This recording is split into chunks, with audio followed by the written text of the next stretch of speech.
let me paint a picture for you. You're a UFC fan and a gambler, and the next big card's coming up. Let's take UFC 325 this weekend. You go, and to make a multi, to make a parlay, you watch your favourite fighter, your favourite MMA YouTuber, give all their picks and predictions, and you put together the perfect multi. Wow! But then the day comes, and within 2 legs, all of your money's gone. Why does this happen? Well, today I'm going to be talking about the problem with UFC Predictors and just giving the reasons. So, here you go. First off, we have the fighters themselves. So at this stage in the YouTube game, the media game, a lot of the biggest UFC stars and former fighters have YouTube channels where they give their fight predictions and analysis. And you might be thinking, oh, this is perfect. Who could possibly have more expertise than Mighty Mouse, Volkanovski, or Michael Bisping? But there is an underlying problem here. The fact of the matter is that most of the fighters have these inherent biases, and it's mainly based on, well, the biggest example is a fighter that's beat them. Let's say Volk and Ilya. Ilya's given him this kind of massive, soul-crushing defeat. So if we see Ilya versus Arman get announced, you can almost be sure that Volk is going to choose Ilya to win.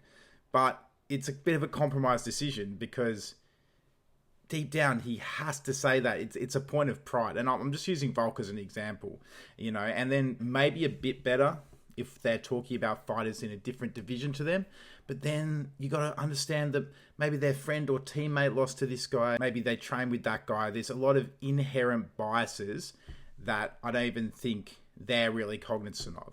So unfortunately, you think you're getting some top tier expert advice, but really it's influenced by these factors that you need to take into account. And sometimes they're just plain very bad at picking. I mean, Mighty Mouse picked Jake Paul to beat Anthony Joshua by knockout. So you can't put a lot of stock in that ultimately, even though you would think that you can. The next option you might turn to is the MMA YouTubers, such as Bedtime MMA, MMA Guru, Rigo, The Weasel, or countless others. Now, these guys are full-on analysts. They spend every day, years and years, watching every card from the prelims to the main event. Surely they can make some informed, accurate decisions and get you some good odds for your parlay. But no, like ultimately these guys aren't going to have that much better of an idea of the outcome of a fight than anyone that's been watching the sport for like 10, 15 years. They might be more aware of the sport than you or I. They might know some background information or some techniques or be really tapped in. But ultimately, their results for parlays tend to just work out the same as anyone else's, as you can see in this example here. In the card, I am what? What am I on the card? 1-1, 1-2, okay, not that bad. 1-3, I'm fucking raging. 1-4, I'm gonna kill myself. 1-5, I'm literally Tony Ferguson. For this example here. He just literally tripped over his foot and broke his fucking foot. I don't know why he stopped that fight, in all honesty. I really don't get why he fucking stopped that fucking fight. He was not even that fucking hurt. Honestly, that was a ridiculous and retarded stoppage. But are you kidding me? O'Malley rolls his own fucking ankle and breaks his foot.